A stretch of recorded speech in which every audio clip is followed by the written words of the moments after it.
Labvakar visi mani mīļie klausītāji un labvakar visi mani mīļie skatītāji. Mani sauc Kristīna un šodien es izlikšu, tātad, kas mūs sagaida šajā nedēļā no 9. līdz 5. oktobrim, no 29. septembra līdz 5. oktobrim, kas mūs sagaida, varbūt kaut kādi notikumi, jā. Katrs paņemam to, kas rezonē ar mums, ko mēs vēlamies, tā kā, kas saistam mūsu katru. Tātad šoreiz es sākšu ar eņģeļu kārtīm, un paskatīsimies, ko eņģeļi vēlas mums pateikt. Paskatīsimies, ko eņģeļi vēlas mums pateikt 29. līdz 5. oktobrim. Tātad, kas mums ir jāmācina? Vienkārt jau mums. Tātad mums izkrita erceņģelis Rafaels. Tātad tas ir dziedināšanas eņģelis, tātad ir nākamā nedēļā, tātad jādziedina sevi dziedinošas enerģijas, ja mums ir jāpiesauc tātad erceņģelis Rafaels un mums, teiksim, jābūt viņam ir tuvāk un jāpalūdz viņam, lai viņš nāk un dziedina mūsu, piemēram, tās lietas, kas mums ir sasāpējušas. Ja varbūt tās ir kaut kādas attiecības, kas ir sāsnējušas, ko jūs vēlat atrisināt, vai jums iekšā kaut kas sāp, vai jūs par kaut ko ļoti pārdzīvojat. Piesaucat šo erceņģeli un mēģināt šo savu sāpi atdot viņam, lai viņš to pieņem un pārvērš mīlestībā. Tā ir viena kārtas, tātad attīri sevi. Tātad nākamā nedēļā ir jātīra sevi no visādām toksiskām enerģijām, jā, visu to, kas liek jums justies slikti. Tas ir arī ne tikai enerģijas, bet tie ir arī cilvēki. Ar cilvēkiem, ar ko jūs nevēlaties tikties vai nevēlaties komunicēt, nedariet to. Vienkārši cenšaties attīrīt sevi pēc iespējas. Tāpat tās arī tas attiecas uz pārtiku, jā, varbūt neēdat to, kas teiksim, pēc kāda jūs kaut ko apēdat, jūs jūtaties slikti vai ne, jūs pārņem slikta sajūta, tad varbūt labāk šādu pārtiku šajā nedēļā neizvēlēties savā ēdienkartē. Tātad attīram sevi, attīram savu prātu, tāpat arī no bailēm, no kaut kādas nepārliecības, no kaut kādiem pārmetumiem. Tātad nākamā nedēļā mums jānodarās ir attīrīšanās. Un 3. Klausi savas iekšējās sajūtas.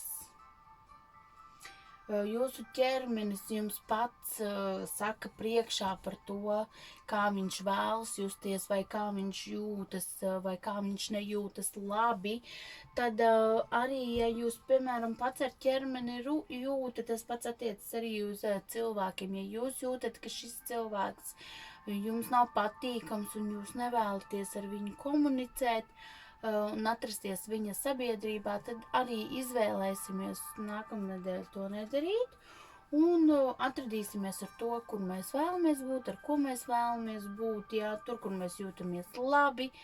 Piemēram, arī tas var attiekties uz darba vietu. Ja jūs savā darba vietā nejūtaties labi, varbūt ir pienācis laiks savā dzīvē kaut ko mainīt, pieņemt lēmumu, to, kad varbūt ir jānomaina darba vieta, vide, vai ja jūs savās attiecībās nejūtaties labi, tātad, ir pienācis laiks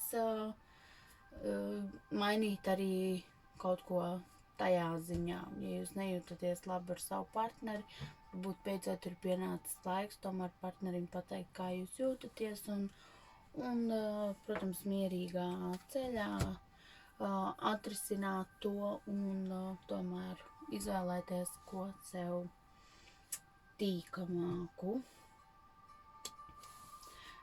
Tātad tāds ir eņģeļu vēstījums no manis šodien par nedēļu no 29. līdz 5. oktobrim. Un tagad paskatīsimies tātad, ko mums saka taro kārtas. Paskatīsimies, ko mums saka taro kārtas. Tātad paskatīsimies, ko mums saka taro kārtas.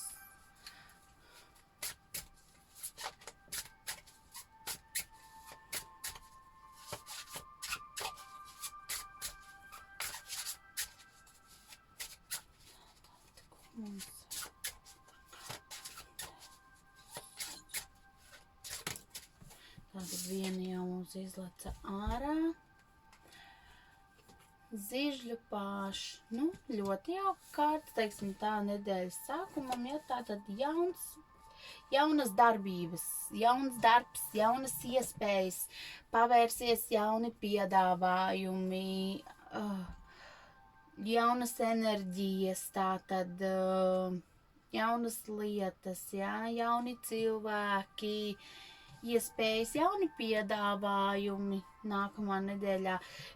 Zižļi atbild tātad vairāk par kustību, par kaislībām, jaunas attiecības, tātad arī, ja šajā nedēļā var uzsākt, un iespējams uzsāktiet, un ir labvēlīga nedēļa tādā ziņā, jauns projekts, jauns dzīves sākums, jauns starts, tātad tieši tam, teiksim tā, kaut kā jauna plānošanai, ļoti laba nedēļa, jauns iespējas var paņemt, pavērties, varbūt jauns darba piedāvājums, un tātad, diezgan uz labas nots, tātad pastīsimies, kas mums kārtīm ir sakāms no 29.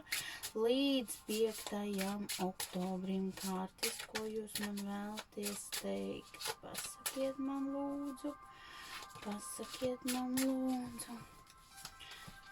pasakiet man lūdzu. Tātad divas ļoti labas kārtas, Tātad spēka kārts un pentakļu karalis.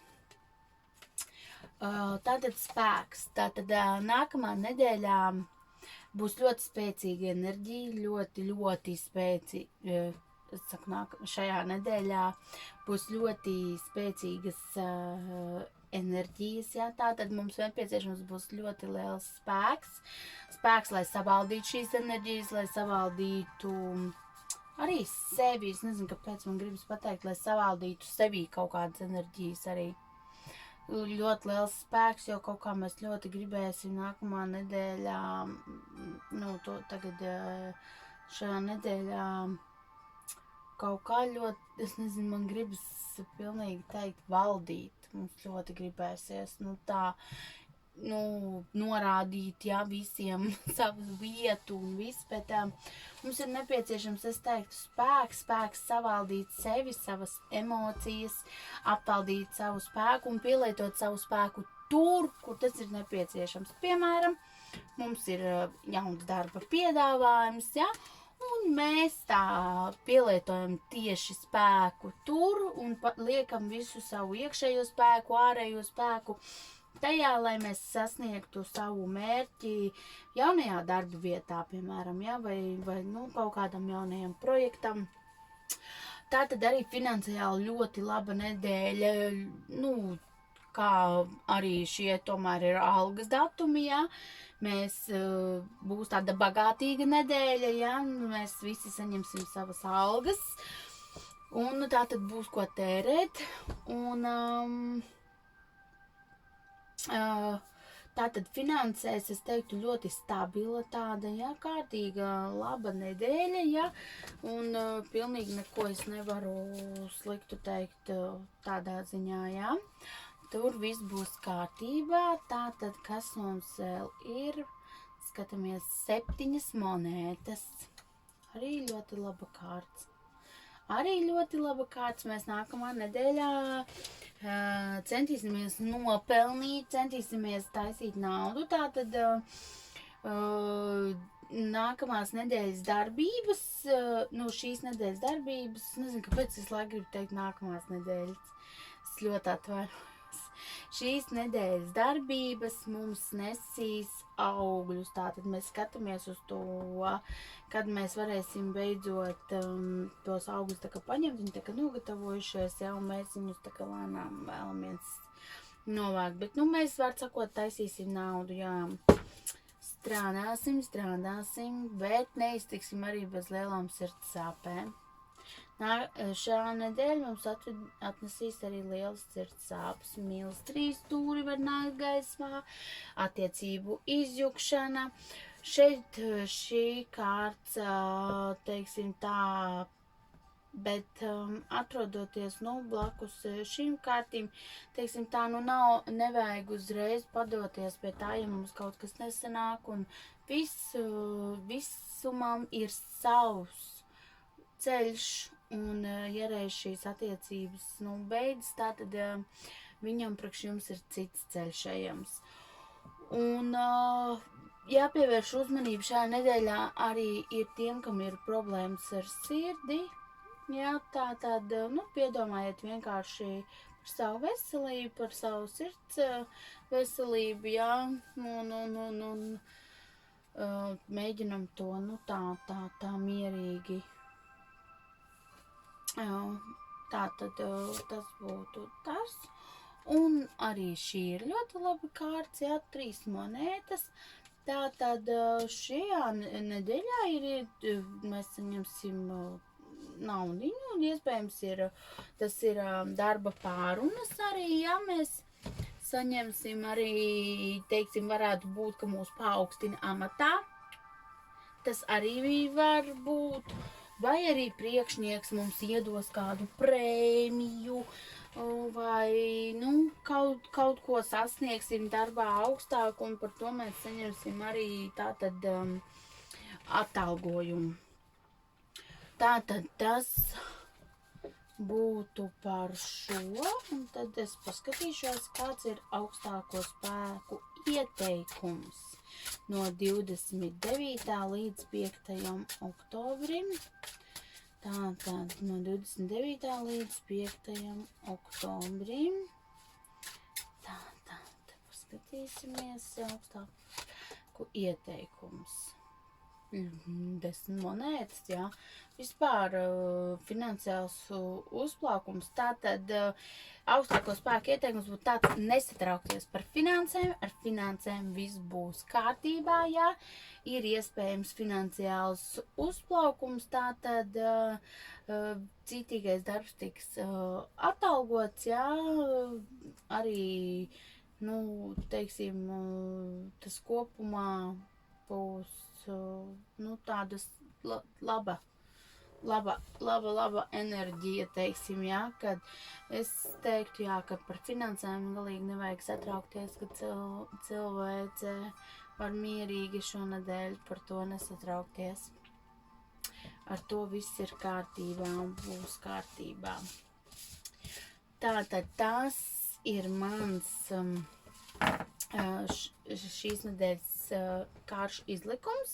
Ja vēlties individuāli savu kāršu izlikumu par attiecīgi vai par nedēļu, vai par to, ko gaidīt darbā, vai kādu situāciju darbā, vai varbūt darba piedāvājumu vai ko citu, tad rakstat man uz e-pastu fortuna@inbox.lv vai uzmeklējiet mani Facebook lapā lapa Fortuna un rakstat man vēstuli ar savu jautājumu, un tur jau mēs vienosimies par pārējo.